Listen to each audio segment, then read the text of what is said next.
Mahal na mga kababayan, bilang tagapangulo ng International League of People's Struggle, nais kong ipaabot ang mahalap na pagbate at pakiisa ng aking tanggapan at ng kabuuan ng ILPS sa ika-15 Kongreso ng United Filipinos in Hong Kong, UNIFIL Migrante HK.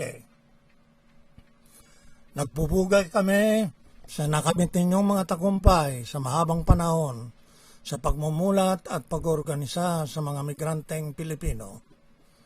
May pagmamalaki namin ang UNIFIL Migrante HK bilang tampok at ulirang kasaping organisasyon ng ILPS magmula pa sa pagkakatatag nito. Tumpak at napapanahon ang tema ng Kongreso, higit na isulong ang makabayan, makamigrante at makabasang reforma sa panahon ng gobyernong Duterte. Labanan ang atake ng mga dayuhan at lokal na kaaway ng sambayanan. Kumilos para sa tunay na pagbabagong panlipunan. Iniuugnay ng tema ang inyong pakikibaka para sa mga makabuluhang reforma sa panahon ng kasalukuyang rehimen.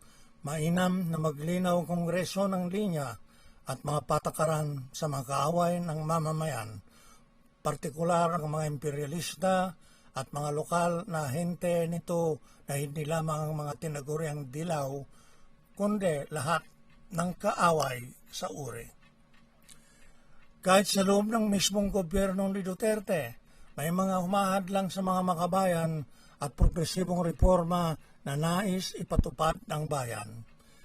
Kailangan ang tunay na pagbabagong panlipunan na makakamit lamang sa pakikibaka ng kilusan ng mamamayan.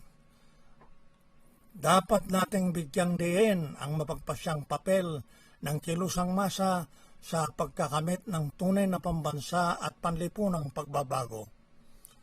Natutuwa kami na si kasamang mong Palatinong ng Bayan Metro Manila ang panauhing tagapagsalita at siyang tatalakay sa tema at pambansang kalagayan.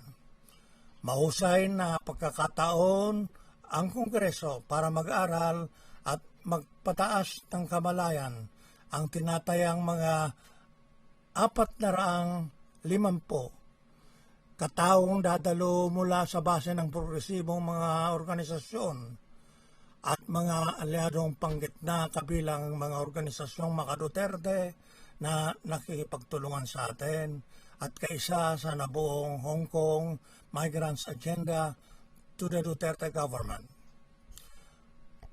Abot sa aming kaalaman na marami sa inyo ang matatas hindi lamang sa wikang pambansa kundi sa Ilocano rin, ang wika ng Hilagang Luzon na pinanggalingan natin.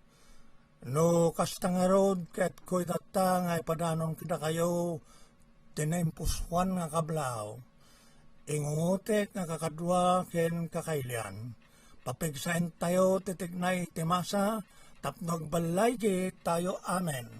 Surutin tayo ti kalsada nga mapanjay pudpudno nga waya-waya tintero nga mili aglalo iti manalon ken mangmangged.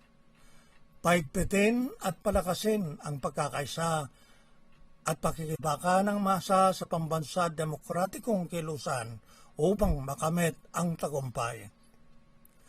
Mabuhay ang UNIFIL Migrante HK. Kamtin ang mga kinakailangang reforma. Mabuhay ang sambayanang Pilipino.